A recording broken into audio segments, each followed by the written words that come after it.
Oke, Assalamualaikum warahmatullahi wabarakatuh.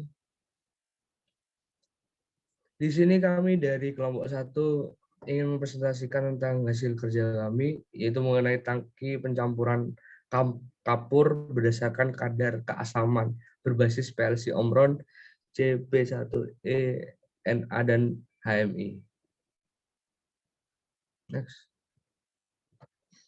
Sebelumnya perkenalkan anggota kelompok 1 ada Reksi Harindra Jaya, ada saya sendiri Dimas Bina Ramadan, dan ada Iwana Bilfaqih.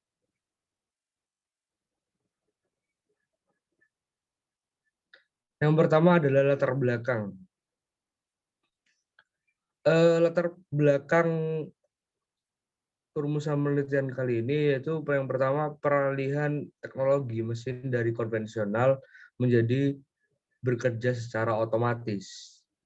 Jadi mesin yang ada di zaman sekarang udah beralih ke mesin-mesin secara otomatis, maka perancangan sistem seperti ini akan dibutuhkan ke depannya. Yang kedua, penggunaan PLC yang dapat menjalankan suatu proses, fungsi pewaktu, fungsi aritmatika, dan fungsi lainnya. Ketiga, HMI dapat memudahkan operator dalam mengawasi dan berkomunikasi dengan plant.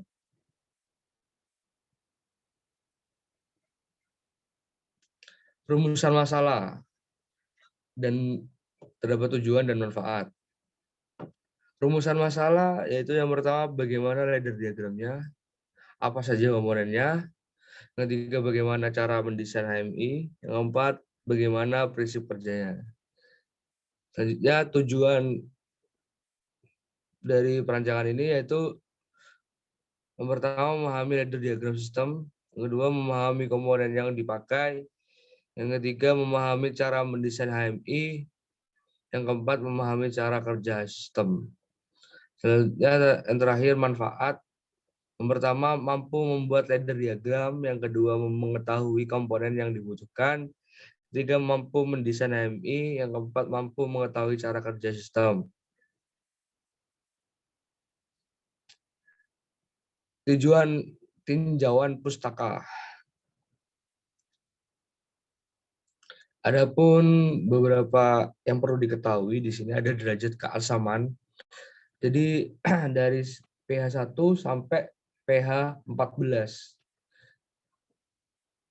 Yang kedua ada sensor pH. Sensor pH di sini itu untuk mendeteksi tingkat keasaman atau tingkat kadar pH pada suatu cairan.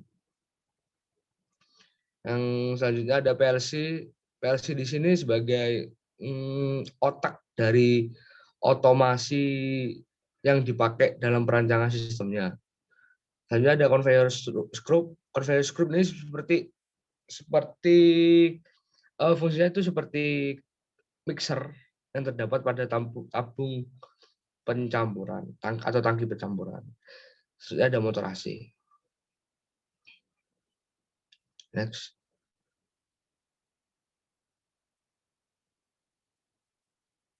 Oke, selanjutnya ada agitator. Agitator ini adalah sebuah output sama seperti mixer untuk mengaduk cairan pencampurannya. Misalnya ada CX programmer. CX programmer di sini itu untuk membuat ladder diagram atau untuk memprogram PLC atau otak dari sistem yang dipakai. Selanjutnya ada CX designer. CX designer ini untuk membuat sebuah simulasi program dari yang udah dirancang di CX programmer. Selanjutnya ada HMI. HMI ini adalah sebuah visualisasi sistem yang dirancang.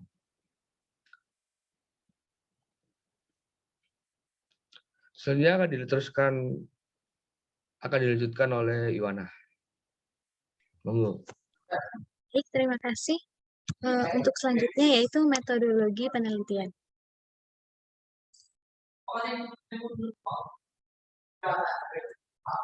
Dalam metodologi penelitian ini ada tempat dan waktu pelaksanaan, yang mana untuk tempatnya itu dilaksanakan di laboratorium sistem kendali.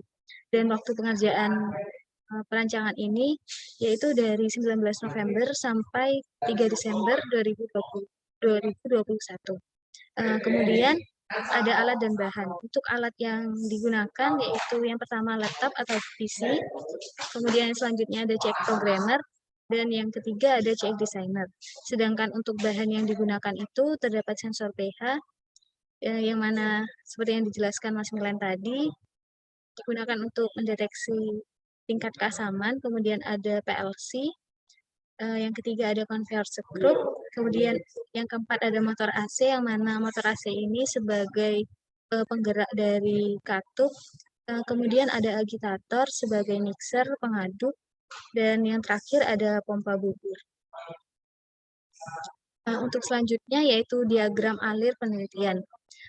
Yang pertama dimulai dengan menentukan judul tugas besar, kemudian menentukan latar belakang, rumusan masalah, tujuan, dan manfaat.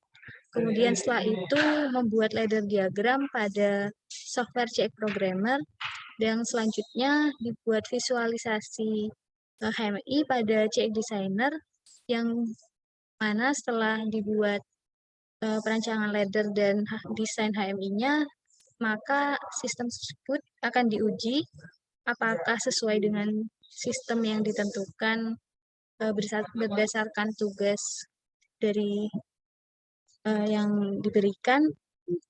Setelah itu dapat solusi permasalahan, dan dari sana kita dapat menganalisis dan bisa melakukan pembahasan mengenai hasil yang didapat, dan yang terakhir kesimpulan dan saran.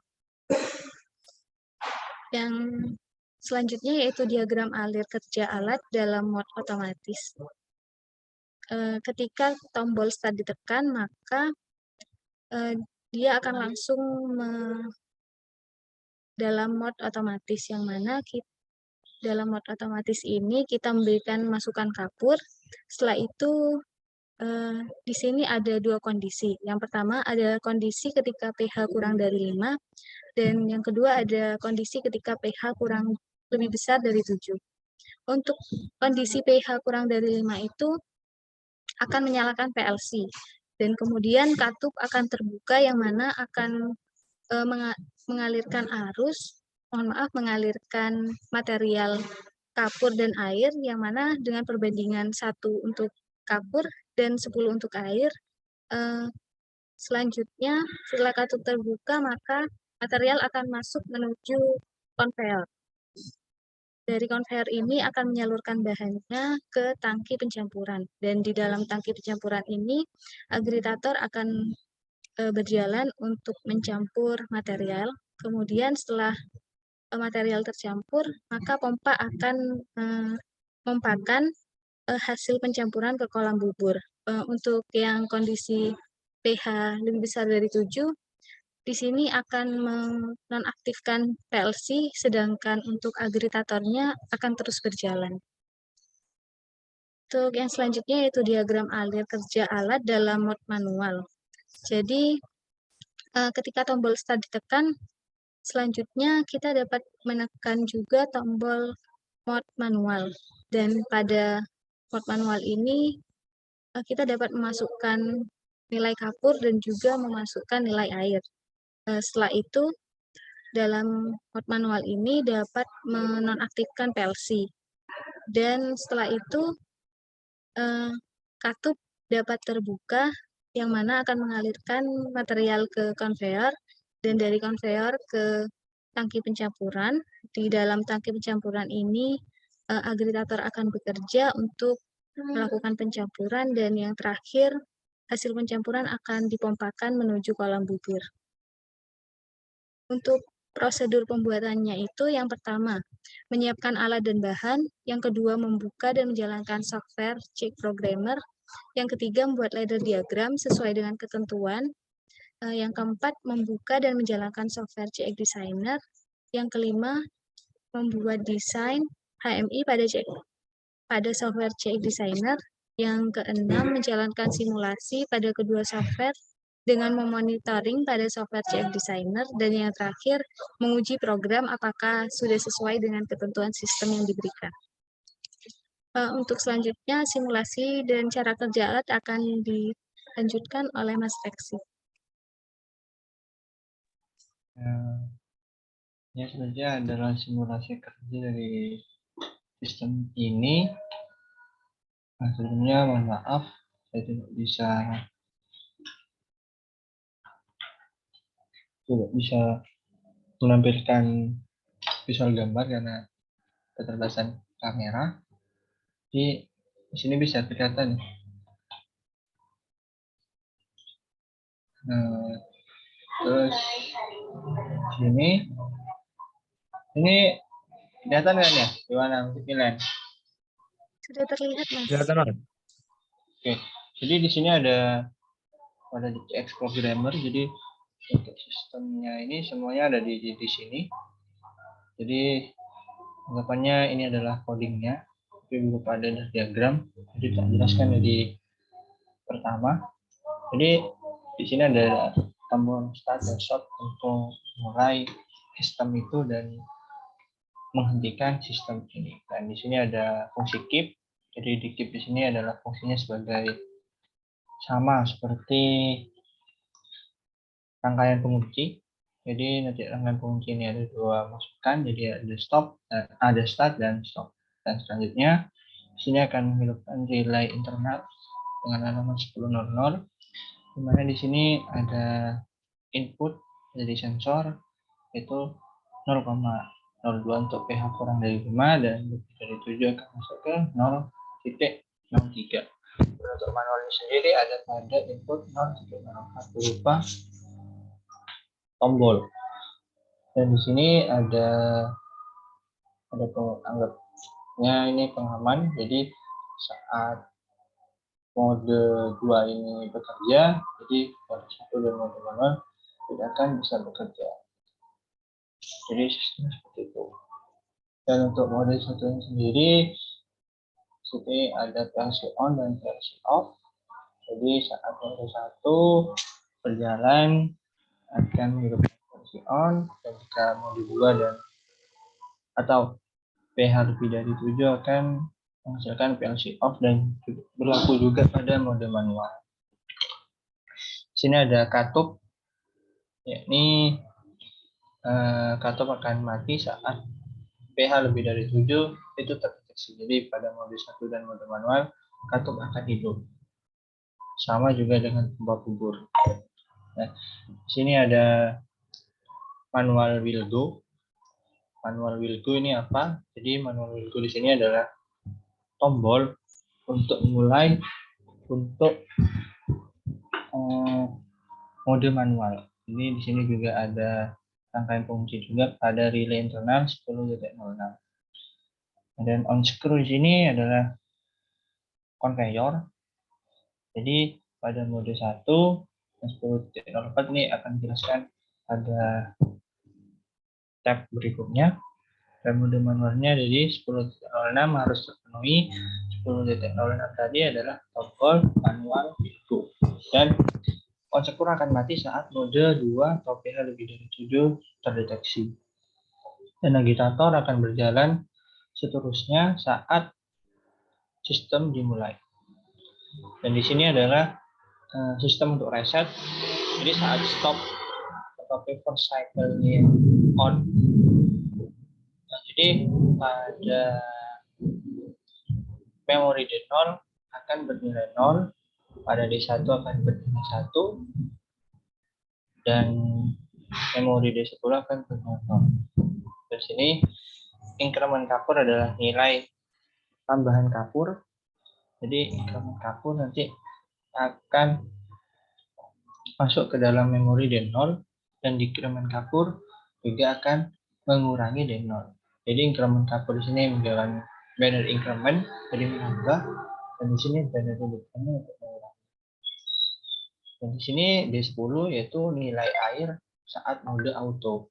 Jadi mode auto di sini saat sistemnya dibuat per 1 detik itu menambah nilai. Jadi P1 secondnya di sini di differential up, dan ini juga increment kapur sama decrement kapur, jadi differential up dan differential down. Dan mode manualnya di sini tombol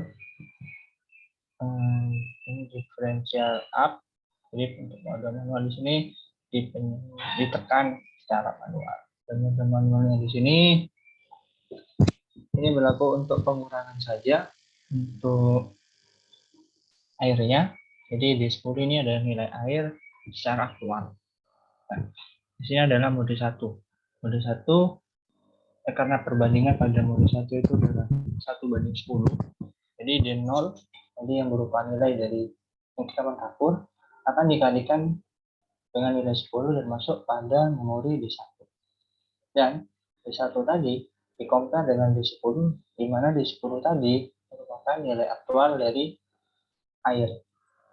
Jika sama dengan, jika sudah sama nilainya, maka P equals atau kontak sama dengan akan menghidupkan kontak PGD 10.04, di mana 10.04 itu berguna untuk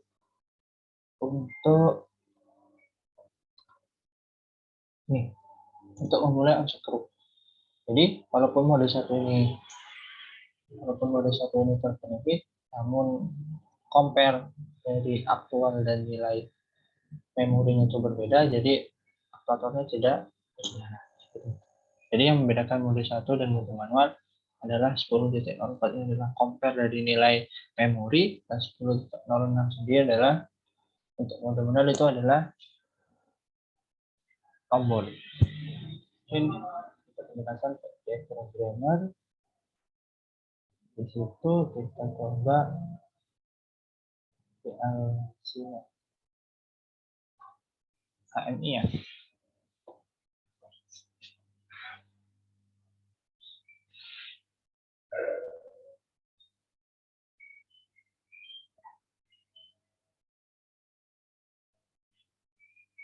Ini kelihatan ya? Kelihatan.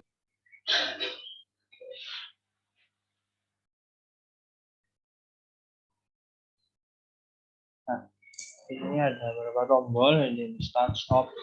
Di sini pH manualnya seperti tombol, tapi untuk secara aktual itu berupa sensor. Dan di sini kita coba start. Nah, prosedur dari alat ini harus punya nilai kapur terlebih dahulu. Kita coba input 2. Nah, input 2. Terus kita akan mode manual, di mana mode manual itu adalah maka conveyor akan mati karena tidak terpenuhi untuk nilainya. PLC on, dan nilai di sini tetap akan counter up sampai nilai itu equal dengan nilai D1 dan D10. Nah, saat sudah equal, conveyor akan berjalan dan aktivator berjalan. Nah, untuk mode manualnya seperti itu. Dan saat di stop, nilai di sini akan kembali ke 0, dan untuk visualisasi dari isi kapur dan air juga akan kosong. Dan kita coba mode manual. Sama, kita harus menggunakan kapur dulu, isi dulu. Di tangga 3 dan airnya kita coba.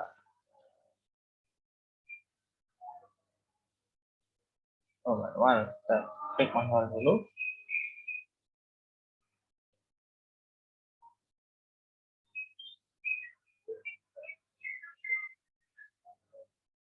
Sebentar, sebentar.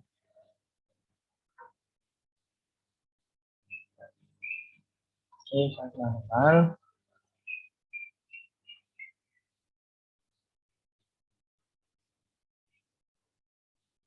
Oh, ini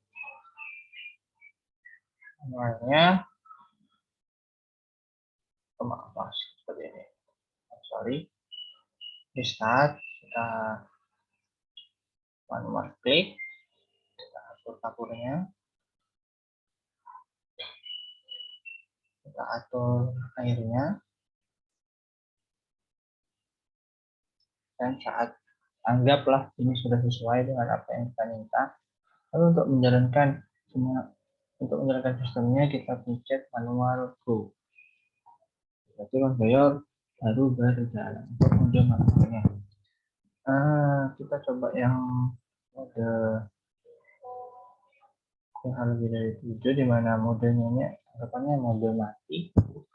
Kita walaupun kita punya kita 2 PH lebih dari 7, tapi yang si dan memang tidak akan mode untuk mode PH lebih dari 7. Mungkin untuk penjelasan Touch Programmer dan Change Designer untuk sistem ini sudah sampai sini saja. Selanjutnya dijelaskan pada slide PPT selanjutnya. Terima kasih.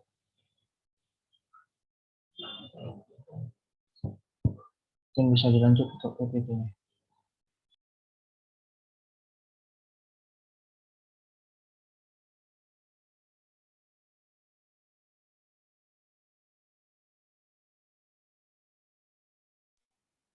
Oke, dapat ditarik beberapa kesimpulan. Untuk yang pertama,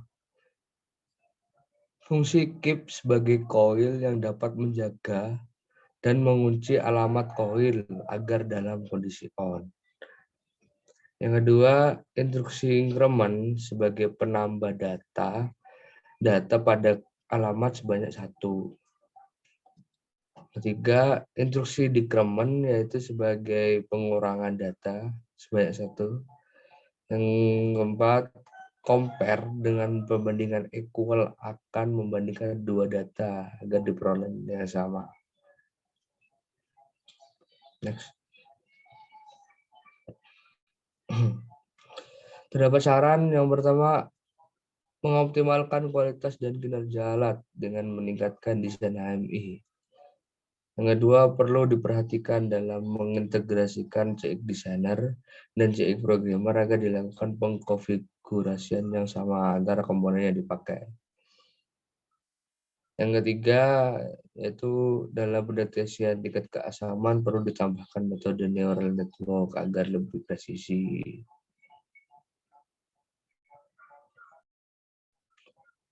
Sekian dari kelompok kami, kurang lebihnya mohon maaf. Wassalamualaikum warahmatullahi wabarakatuh.